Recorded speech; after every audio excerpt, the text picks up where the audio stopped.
السلام عليكم، كي دايرين؟ لاباس عليكم؟ بخير؟ نتمنى تكونوا بخير وعلى خير.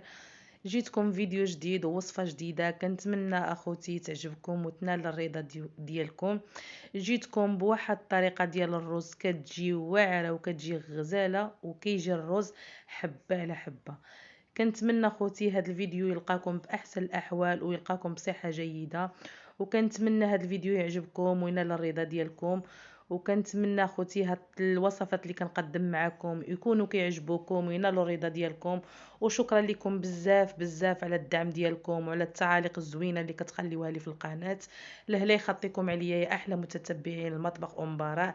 كنتمنى خوتي نكون كنرضيكم، وشكرا لكم بزاف بزاف والله العظيم الا شكرا لكم بزاف بزاف.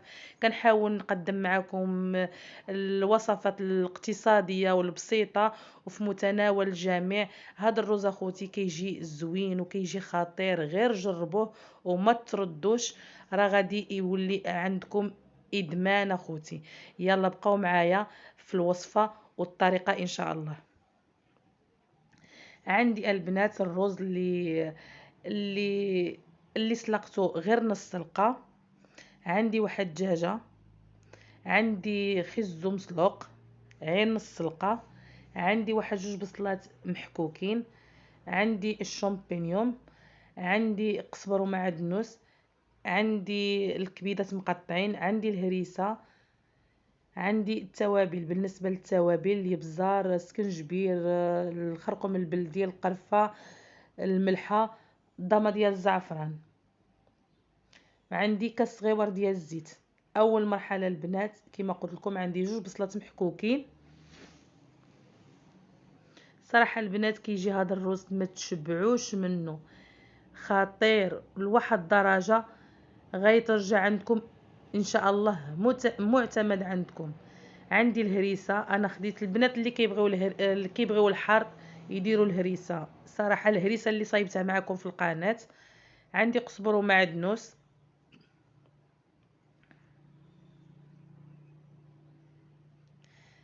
غنضيف التوابل.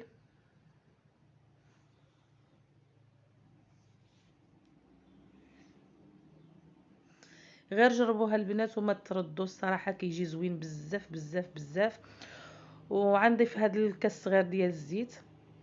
وكنشكر الناس الجداد اللي انضموا للقناه، كنقول لكم شكرا بزاف بزاف من كل قلبي، ولهلا يخطيكم عليا.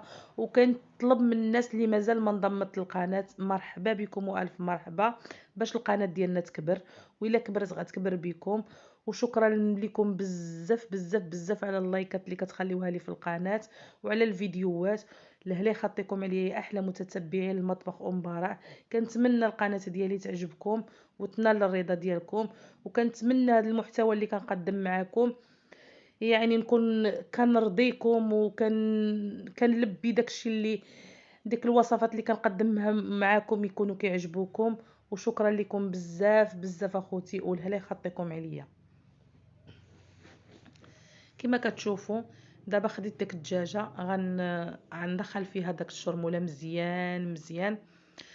كما بغيت نقول لكم البنات، كل ما دخلتوا في الدجاج الشرموله يعني من الجناب ومهم دخلتوا فيها يعني كلها شرملتوها كيجيكم واحد الدجاج كيجي زوين بزاف بزاف وكيجيكم بنين. والله اخوتي ما تشبعوا منه، كيجي رائع بزاف بزاف بزاف. وما نشكركمش هاد الوصفه، جات الصراحه جات غزاله وجات البنينه لواحد الدرجه اللي دقها كل شيء عجباتو.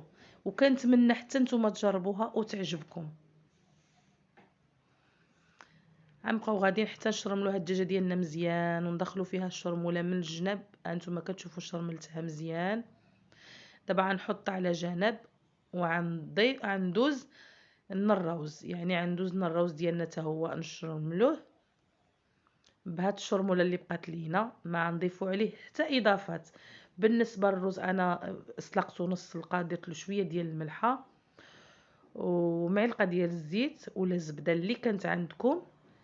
الصراحه كيجي هذا الرز ما نحتاج نشكر لكم، كيجي حبه على اختها. انا استعملت هاد الشامبينيون اللي عندكم ديروها البنات، راه كيجي صراحه كيجي واعر.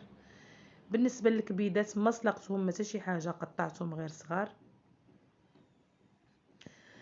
بالنسبه الى بغيتو تزيدوا مثلا الجلبانه، اذا عندكم بغيتو تزيدوا الفلفله، مهم انا اكتفيت غير بسميتو بخيزو، هو اللي اكتفيت به. كما كتشوفوا غنبقى نشرمل هاد الروز كامل، غندخل فيه داك الشرموله اللي عندي.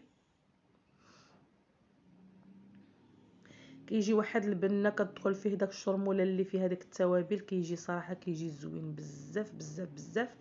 غير جربوها خوتي وما غاديش يورجع عندكم معتمد ان شاء الله يا ربي، كيجي زوين بزاف بزاف بزاف.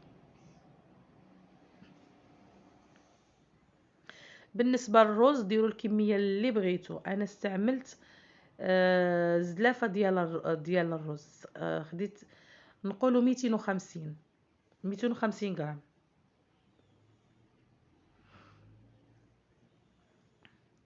دابا من بعد ما شرملنا الرز ديالنا غنجيبو هاد الكسكاس باش غادي نديروه يتفور.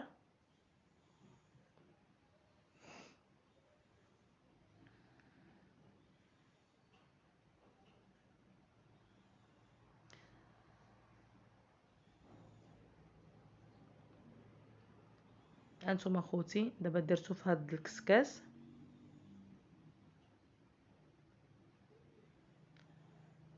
بالنسبه للدجاج غنحطوه فوق هذا الرز، وخصنا نغطيوه ضروري بالسلوفان، وغنحطوه في الطنجره يتبخر لينا. وانتم عاد تشوفوها البنات فاش غادي يتبخر غادي نجبدوه وغنديروا له واحد الصوص اللي غندهنوا داك الدجاج ديالنا وغندخلوه للفران. بقاو معايا ان شاء الله حتى نهايه الوصفه. وبالنسبه للحار انا دائما البنات كيعجبوني المزيودات ديال الحار كنضيفهم، وانتم كيبقى لكم الاختيار. دابا بقاو معايا حتى نهايه الوصفه ان شاء الله يا ربي، ما تمشيو فين.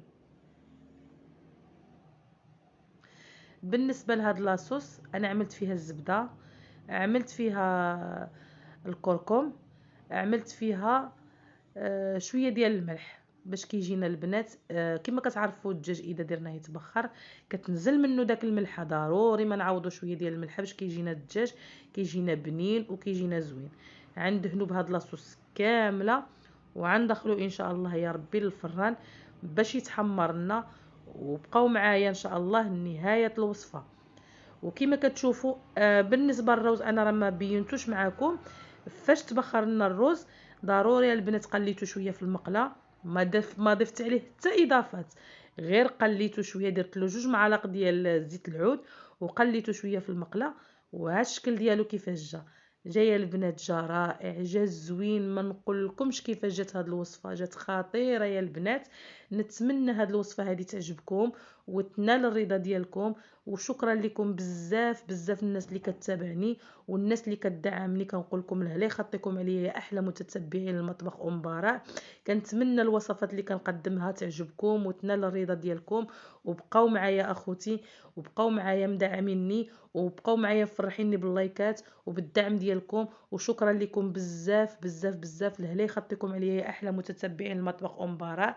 وتسنوني ان شاء الله في وصفات اخرى ان شاء الله يا ربي. ان شاء الله نقدموا داكشي في الاقتصاد في متناول الجميع. وشكرا لكم بزاف على التعاليق ديالكم وعلى اللايكات ديالكم. ونشكر الناس اللي عاد انضمت للقناه، كنقول لكم شكرا بزاف بزاف بزاف. لا يخطيكم عليا يا احلى متتبعين المطبخ براء. وتهلاو لي فراسكم حتى فيديو قادم ان شاء الله. بسلامه عليكم.